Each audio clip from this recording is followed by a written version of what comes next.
Assalamualaikum warahmatullahi wabarakatuh. Perkenalkan, nama saya Muhammad Alif Rahman Wijaya dengan NIM 2005 Di sini saya ingin menjawab soal UAS dari hukum jaminan 6B.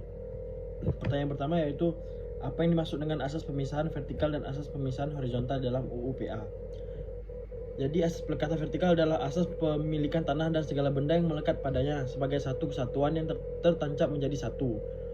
Sedangkan asas pemisahan horizontal adalah asas memisahkan tanah dan segala benda yang melekat pada tanah tersebut. Yaitu yang kedua soalnya apa yang dimaksud dengan privilege di dalam KUH Perdata. Jelaskan dengan contoh. Jadi yaitu suatu hal yang oleh undang-undang diberikan kepada seorang berpiutang sehingga tingkatnya lebih tinggi daripada orang berpiutang yang lainnya, semata-mata berdasarkan sifat piutangnya. Contohnya, yaitu misalnya keistimewaan yang dimiliki oleh individu atau kelompok karena posisi atau kekayaan, seperti ada seseorang jenderal memiliki pangkat tinggi dalam militer karena itu dia memiliki berbagai keistimewaan.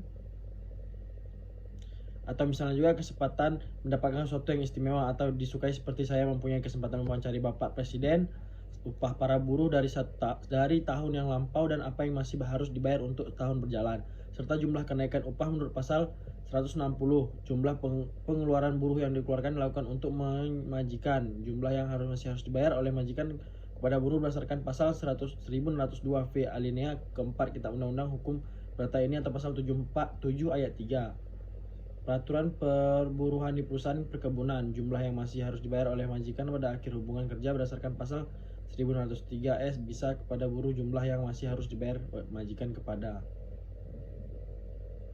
Yang ketiga itu jelaskan apa yang dimaksud dengan perjanjian pinjaman uang, perjanjian gadai, perjanjian fidusia, dan perjanjian hak tanggungan, disertai dengan masing-masing contohnya.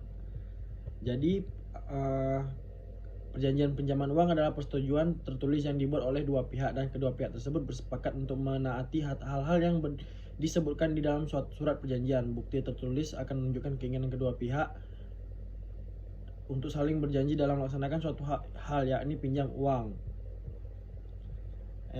Yang perjanjian gadai adalah suatu perjanjian yang dibuat antara kreditur dengan debitur, di mana debitur menyerahkan benda bergerak kepada kreditur untuk menjamin pelunasan suatu hutang gadai ketika debitur lalai melaksanakan prestasinya. Contohnya yaitu misal gadai rumah yang pihak pertama dengan ini berjanji untuk menyatakan dan mengikatkan diri untuk menggadaikan kepada pihak kedua, dan pihak kedua juga berjanji dengan menyatakan serta mengikatkan diri untuk menerima penggadaian dan pihak pertama dengan syarat-syarat serta ketentuan-ketentuan yang tertulis dalam surat perjanjian gadai yang telah diatur dalam beberapa pasal. Perjanjian fidusia adalah perjanjian yang berisi kesepakatan antara pemberi fidusia dengan penerima fidusia bahwa suatu benda tertentu diserahkan ke hak miliknya secara kepercayaan dari pemberi fidusia kepada penerima fidusia guna menjamin pembayaran hutang debitur dalam suatu perjanjian. Contohnya itu yaitu dalam proses jual beli motor secara kredit, apabila seorang motor membeli motor secara kredit. Perjanjian hak tanggungan. Perjanjian hak tanggungan adalah hak jaminan atas tanah untuk pelunasan utang tertentu yang memberikan kedudukan diutamakan kepada kreditur tertentu yang terhadap kreditor lain. Contohnya misalnya ada sebagai konsumen ingin mengajukan kredit pemilikan rumah ke bank dengan nilai rumah sebesar 800 juta rupiah. Pihak bank di sini memiliki peran sebagai pemberi kredit akan meminta Anda menyerahkan jaminan berupa tanah dan rumah tersebut.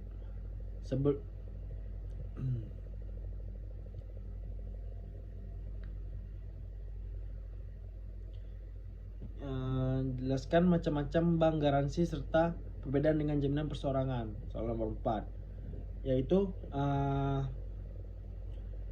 sebelum mengenai berbagai bank garansi, menjelaskan bahwa bank garansi adalah suatu jenis penanggungan di mana yang bertindak sebagai penanggung adalah bank.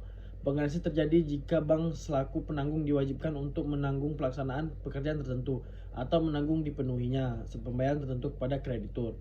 Serta berdasarkan literatur yang saya dapatkan, terdapat 6 macam bank garansi, diantaranya adalah bid bond atau tender bond, merupakan bank garansi yang diterbitkan oleh bank atas permintaan nasabah untuk mengikuti suatu lelang atau tender.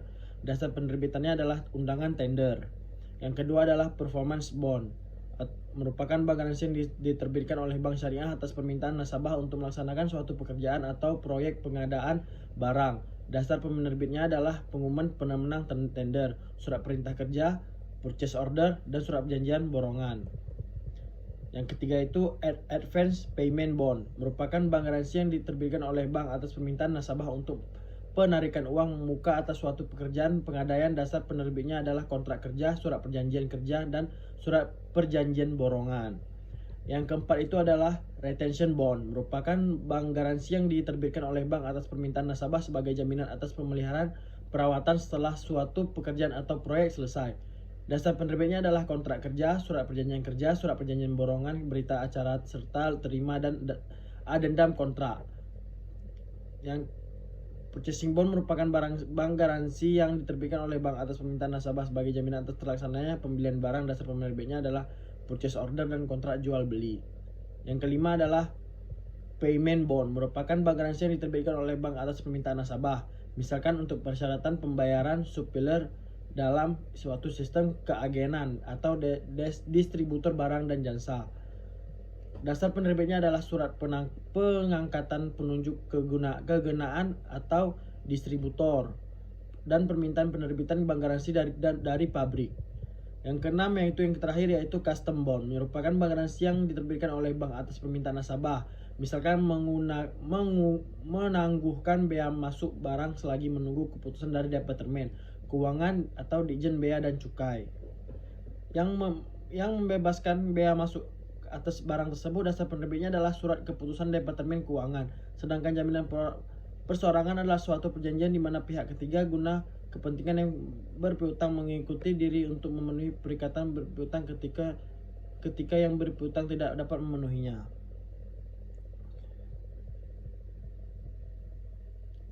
Jadi pada dasarnya kedua hal ini, bank garansi dan jaminan perseorangan, adalah bentuk penanggungan yang ada dalam pasal 1820 KUH Perdata. Perbedaannya terletak pada siapa pihak ketiga yang memberikan penanggungan tersebut, apakah pihak ketiga tersebut adalah orang perorangan, badan hukum, atau bank.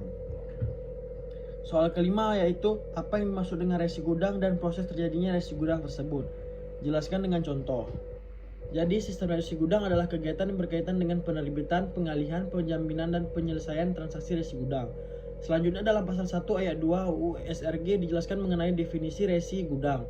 Resi gudang adalah dokumen bukti kepemilikan atas barang yang disimpan di gudang yang diterbitkan oleh pengelola gudang. Contohnya proses terjadinya itu, mari kita simulasikan proses terjadinya resi gudang secara sederhana dalam bentuk contoh sebuah transaksi. Katakan bahwa Gipa adalah seorang pedagang beras yang membeli beras dari petani sebanyak 100 ton. Karena tidak punya gudang yang luas, maka Gipa menyimpan berasnya itu ke pengelola gudang, yaitu PT Gudang Sejati. Jadi beras secara fisik sudah disimpan di gudang untuk jangka waktu tertentu. Sesuai yang diperjanjikan untuk itu, PT Gudang Sejati menerbitkan resi gudang ini. Di sini dapat dihormati bahwa resi gudang pada hakikatnya adalah tanda terima penyimpanan barang.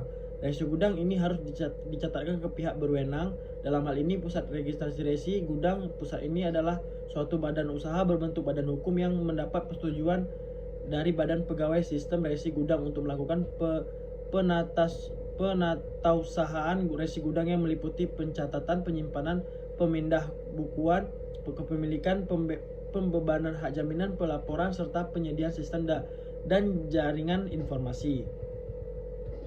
Dalam bisnisnya, Gipa ternyata membutuhkan uang. Ia lalu pergi ke bank mengantara Indonesia. Pihak bank tentu bertanya apa jaminan atau anggunannya apabila pengajuan kredit dari Gipa dapat disetujui oleh pihak bank. Kemudian Gipa memperlihatkan resi gudang yang ada di tangannya bahwa ia punya sekian ton beras yang saat ini tersimpan di gudang PT Gudang Sejati. Tentu saja bank akan mengecek kebenaran pernyataan Gipa ini dengan melakukan konfirmasi ke PT Gudang Sejati. Apabila bank setuju dengan usulan terkait dari Gipa, maka kredit itu bisa dicairkan. Bank sekarang adalah pemegang resi gudang yang baru. Besaran kredit yang dicairkan maksimal 70% dari nilai bank yang tersimpan di gudang. Dalam hal ini harus dipahami bahwa perjanjian utama antara Gipa dan Bank Magantara Indonesia adalah perjanjian kredit perbankan atau utang piutang. Namun ada perjanjian tambahan atau ikutannya, yaitu perjanjian pengikatan resi gudang sebagai perjanjian hak jaminan. Secara umum, memang perjanjian hak jaminan merupakan perjanjian ikatan dari suatu perjanjian orang piutang, utang piutang yang menjadi perjanjian pokok. Perlu dicatat bahwa lembaga jaminan sendiri telah diatur dalam Undang-Undang Nomor 4 Tahun 1996 tentang hak tanggungan yang merupakan pelaksanaan atas pasal 51 Undang-Undang Pokok Agraris dan sekaligus sebagai pengganti lembaga hipotek atas tanah dan kredit ban. Di samping itu hak jaminan lainnya yang banyak digunakan dewasa ini adalah gadai, hipotek, selain tanah dan jaminan fidusia dari berbagai ketentuan jaminan tersebut.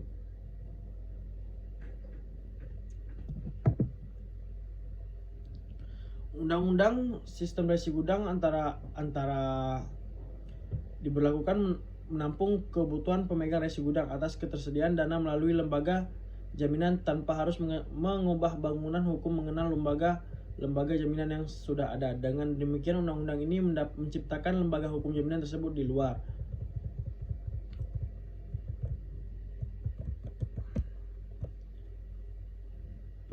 Perjanjian hak jaminan berupa resi gudang ini harus dilaporkan oleh bank agar dicatat di pusat registrasi resi gudang. Pihak pengelola gudang juga harus tahu mengenai adanya perjanjian kredit tadi. Peranan dari pengelola gudang jasa sangat penting dalam konteks ini karena ia adalah pengelola jaminan. Setiap resi gudang hanya mungkin jadikan jaminan untuk satu perjanjian kredit. Setelah meminjamkan lagi resi gudang itu pada bank lain, sebab memang secara fisik GIPA sekarang bukan lagi pegang resi gudang itu.